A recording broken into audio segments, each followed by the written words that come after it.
In a cozy little cottage, where sunlight danced with dust motes, lived a cat and a mouse. An unlikely pair, yes, but they vowed to be the best of friends, promising to share everything and face the world together. As summer waned and the first chill of autumn nipped at the air, they knew they had to prepare for the long, hard winter ahead. One day, after a lucky find, they acquired a small pot of delicious, rich fat. "This," said the cat, her eyes gleaming, "this will see us through the coldest nights. But we must hide it somewhere safe, somewhere no one would ever think to look." The mouse, small and ever cautious, squeaked in agreement. "But where?" she asked, her whiskers twitching with worry. "A place so sacred," the cat whispered, "that our treasure will be protected by reverence itself. I know just the place." And so, under the cloak of twilight, the two friends scurried to the village church. The air inside was still and cool, smelling of old stone and candle wax. Sunlight streamed through magnificent stained glass windows, painting the floor in jewels of red, blue, and gold. It felt like a truly holy and safe haven. Tiptoeing past the pews, they made their way to the grand altar. With a shared, secret glance, they carefully tucked the little pot of fat deep beneath it, hidden from all the world. "Perfect," the cat purred. "Now we can rest easy, knowing our winter feast is safe." The little mouse sighed in relief, completely trusting her clever and resourceful friend. Little did she know their pact of friendship was about to be tested. A few weeks passed, and the autumn air grew crisper. One morning, the cat approached the mouse with a thoughtful expression. "My dear friend," she said, "I have some wonderful news. My cousin has just had a little kitten, and I've been asked to be the godmother at the christening today.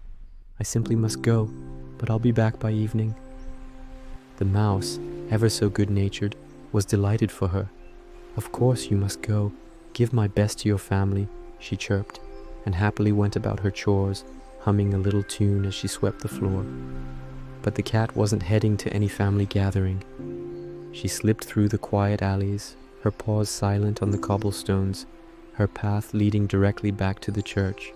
Sneaking inside, she made her way to the altar. Her heart thumped with greedy excitement. Finding the hidden pot, she couldn't resist.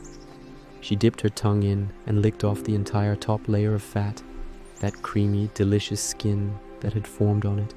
It was absolutely divine. Licking her whiskers clean, she trotted back home, feeling smug and satisfied. "Oh, you're back," squeaked the mouse, her face bright with curiosity. "It must have been a lovely ceremony. Tell me, what did they name the dear little child?" The cat, without missing a beat, answered coolly, "Hautab." The mouse tilted her head. "Hautab," she repeated. "What a peculiar name. I've never heard it before." The cat just shrugged, a sly glint in her eyes that the innocent mouse completely missed. It wasn't long before the cat's craving returned. "My friend," she announced one afternoon, "you'll never believe it. Another invitation. I'm to be a godmother again. This child is said to be exceptionally beautiful. I cannot possibly refuse."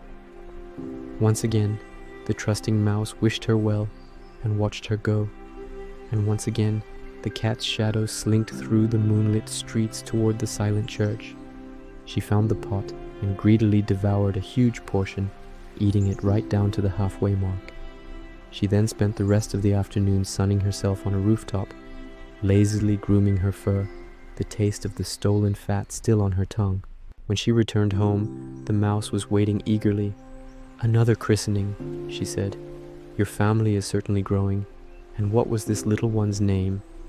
The cat yawned, stretching luxuriously. "Halbos," she replied. "Halbos," the mouse echoed, her brow furrowed in thought. "What a strange name. It makes me wonder." But she was too gentle to voice her suspicion, shaking her head and attributing it to the odd customs of cats. As autumn deepened into a gloomy gray, the cat's sweet tooth became unbearable. She couldn't stop thinking about the remaining fat.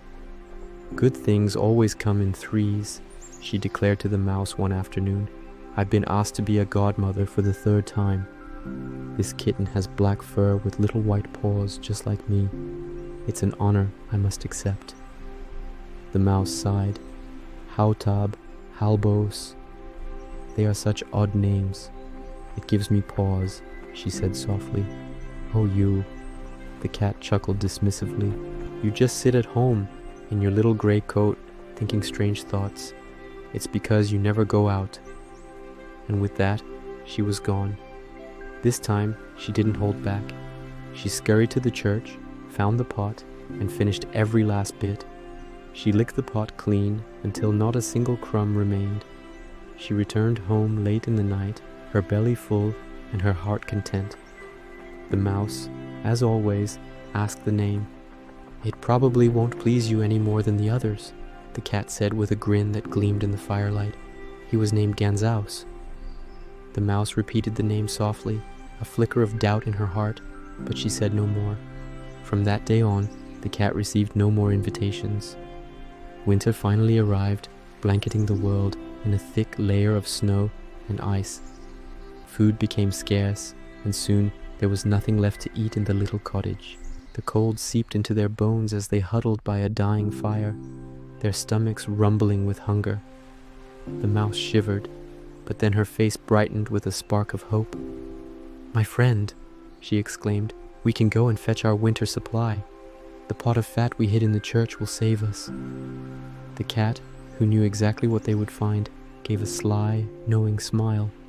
"Of course," she said smoothly. "That will taste wonderful."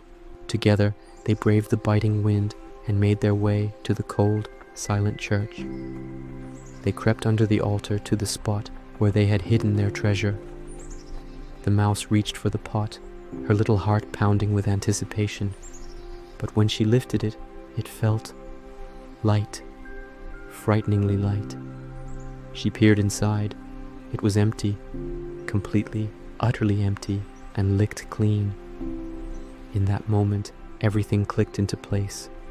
The strange names, the frequent christenings, her friend's smug satisfaction. A wave of shock and heartbreak washed over the little mouse. Her whiskers drooped, and her eyes filled with tears. "Now I see it," she whispered, her voice trembling. "Now I understand what happened. You weren't a friend at all. You ate everything. First when you said the child was named Hautab." "Be silent," the cat hissed, her eyes flashing with fury. "Then it was Halbaus." The mouse continued, her voice rising with betrayal. "I said, be silent," the cat snarled, her body tensing, but the mouse couldn't be stopped. "And then it was Ganzaus, which means all gone. And that's exactly what you did." Before she could utter another word, the cat let out a ferocious cry and pounced. The little mouse had only time for one final, terrified squeak before the world went dark. And the cat, having devoured her friend, licked her lips under the cold moonlight and thought to herself, "And so it goes in the world."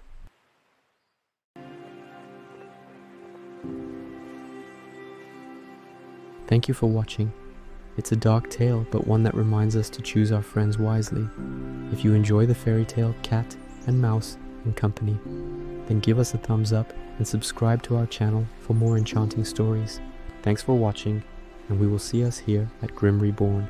Sweet dreams.